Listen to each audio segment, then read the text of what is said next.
طاقتور لوگ وکیل کے بجائے جج کر لیتے ہیں۔ یورپ اور امریکہ کہنے کو کافی دیس ہیں، مگر انصاف ایسا کہ مجرم کا بچ جانا جرم کے بعد ایسا ہی ہے جیسے شیر نے شکار ہضم کر لیا ہو اور اس کے حلق سے وہ نوالا کھینچ لیا جائے۔ آج بھی دنیا میں کسی بھی جگہ دو لوگ لڑ پڑیں تو کمزور کہتا ہے I will see you in the court، کیونکہ اسے یقین ہوتا ہے کہ مجھے کہیں اور نہیں تو ادھر سے انصاف ضرور ملے گا۔ مگر اسلامی جمہوریہ پاکستان میں کمزور کہتا ہے میں تمہیں پوچھ لوں گا روز قیامت۔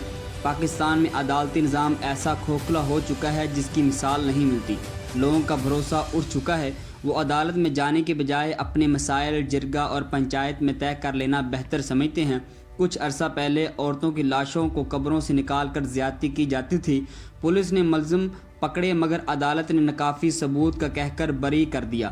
شاہ زیب قتل ایک کھلا کیس ہے مگر ملزم ایک وڈیرے کا بیٹا ہونے کے ناطے معاف کر دیا جاتا ہے۔ بچیوں سے زیادتی ہو